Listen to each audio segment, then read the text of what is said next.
Jerusalem, okay? It's not quite finished yet. No, it's still under construction. Okay, start reading.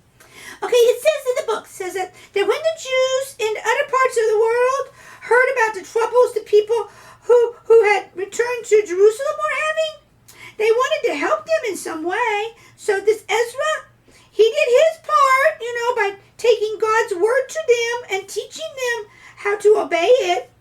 There's another man too. Who's that? Nehemiah. Another man who was touched by the stories of the rebuilding of Jerusalem. He was named Nehemiah. Nehemiah, now he lived in Persia, and he's a little more influential. He had a very high office job in the palace of the Persian king, and he was known as the cupbearer. Let me tell you, kiddies, you don't want to be the cupbearer. No. Because what you do is you got to taste the juice before the king drinks it, and maybe if he gets poisoned, guess who gets poisoned first? You. But I don't think that would work now. Why? Well, if they had coronavirus in the cup, it would take 14 days before Nehemiah would croak. So that would be like too late for the king. He would have already drank it at dinner. He would have drank it all. Drank it all.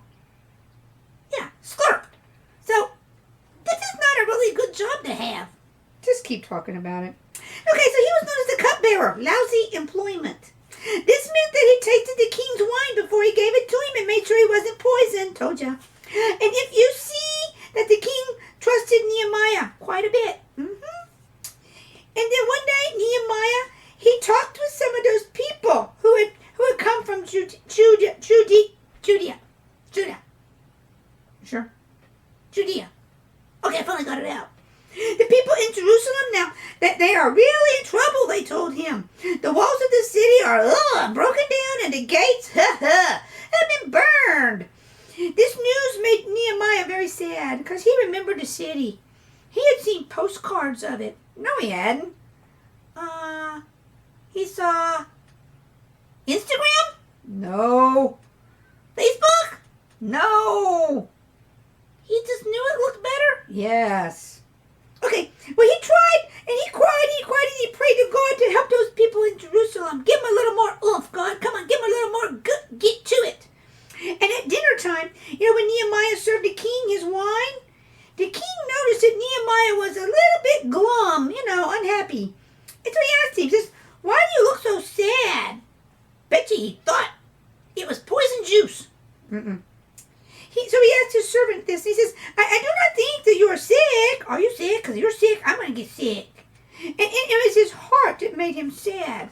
So then Nehemiah, he told the king about the crumbling walls and about the broken gate. And then the king, he understood why Nehemiah was worried. His kinsmen were having a rough way to go. And this is the way I could help you, he said. Is there any way? Ooh, I love it when the kings make offers. And if it pleases the king, Nehemiah says, I could find favor in your eyes. Then Nehemiah replied, let me go to Judea. I have a hard time with that word. I know. And build up the walls again. Who's going to be tasting the juice while he's gone? Somebody else would. Oh. What's it called when you take a break from work? Sabbatical.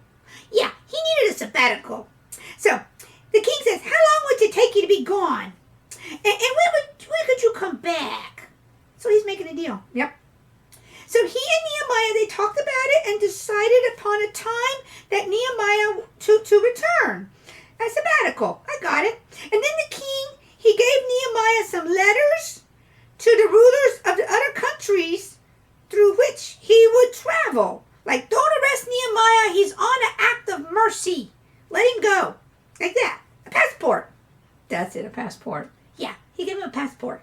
So he could travel safely. And he gave another letter to the keeper of the king's forest, permitting, Nehemiah to take wood to make the gates and the walls strong.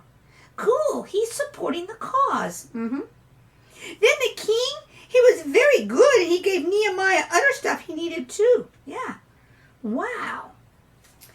Now, when Nehemiah arrived in Jerusalem, he did not tell the people right away that he intended to build a new wall. Wait a minute. If you're toting all those goodies behind you, wouldn't they notice? That's what I thought too. I think I'd notice. Anyway, first, he wanted to look over the old wall and see how it was. He surveyed it. And then one night when Nehemiah and his few friends went out quietly and rode all along the wall of the city, inspecting it, he found that heaps of stone and ash just lay where the strong wall had once been.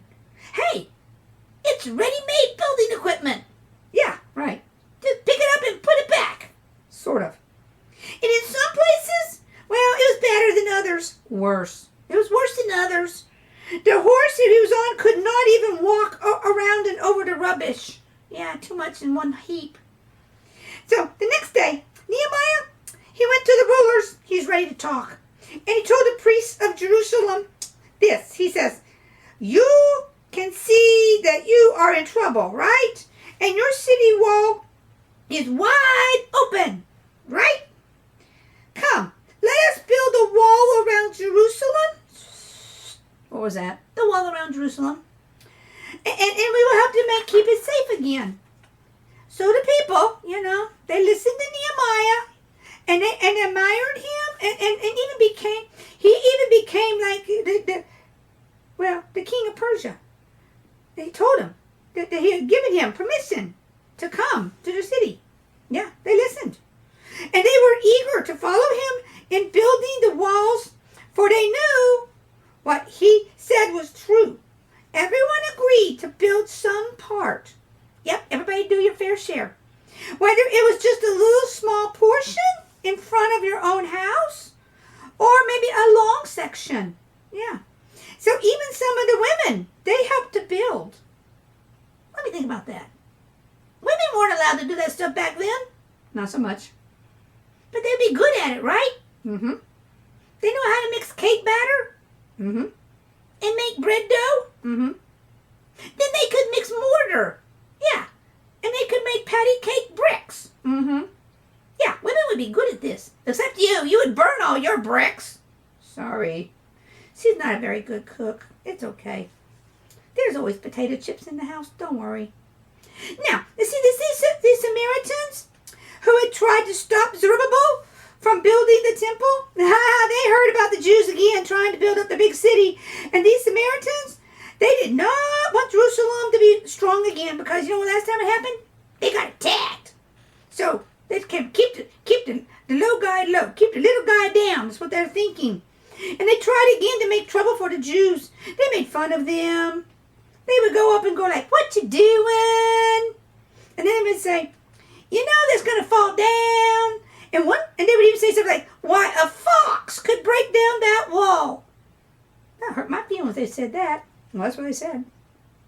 But, Nehemiah, he just answered, God is going to help us with our work. And surely he will punish you. So back off, Jack. Well, actually, it was back off Samaritans. Yeah, Samaritans. Back off. Then what happened? Well, the Jews went right on working, yeah. And when the Samaritans saw that the wall was really going up, they began to worry. Yeah, bite the fingernails. Then they and the other nations around planned to go to Jerusalem to fight. That's not going to work. But the Jews, why not?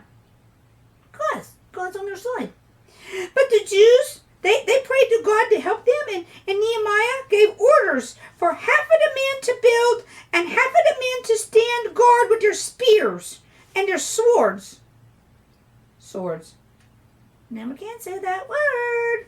Some of the men, they worked with one hand and carried something to fight with the other hand. They are very, very skillful. Mm-hmm.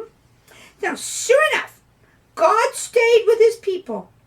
Their enemies never were strong enough to come and fight. Yeah, they probably get headaches every time they wanted, or they get the flu or something every time they wanted to come down, and they couldn't fight. I'm making that part up. The people kept working, and in about 52 days, do the calculations, 52 days, the city of Jerusalem was surrounded by strong new walls. I don't think I could build a house in 52 days. Mm-mm. Much less a wall. Mm-mm. So, this is what happened. Nehemiah, he stayed in Jerusalem for a while and was the governor. And during this time, another guy, Ezra, he was there too, reading from the law of God and reminding the people how to obey in case they backslid. Yeah. Because of these two men, the city of Jerusalem began to grow. Other Jews from foreign lands came back to live and worship God in the temple. Well, yeah, come back when it's good. Why didn't they come back when it was, time to help? People were just that way. Yeah. Well, then, one more prophet, Malachi. Uh-oh. Hey, that's the name I said last night, right? The night before last, yeah. Yeah, I meant to say Mordecai one or two times. I think I said Malachi. Yeah. That's what I get for reading ahead in the Bible book. Okay. Well, so one more prophet, Malachi, came too. But with his words, our story of the Old Testament ends. What? Yeah. Keep talking. He spoke to the people who were trying to serve God. He told them about a time when the Lord himself would return to the temple. Ooh, I'm thinking deja vu. Okay. We know that he was speaking of God's own Son, Jesus Christ. Mm-hmm. And with him, the next portion of the Bible begins. Uh-huh. I know what it's called. What? New Testament. Yeah, because everything new happens. Uh-huh. This is what I've been waiting for. Uh-huh. This is the Jesus part. Uh-huh. Whoa! I finally arrived! Uh-huh. The other night all she could say was no, and today all she can say is uh-huh. You're right. We're gonna get a baby Jesus? Mm-hmm. Huh. It's about time. I need some Christmas, man. Okay, kids, snuggle down. Put those covers up. I'm gonna sneak and read ahead tonight. Okay, you think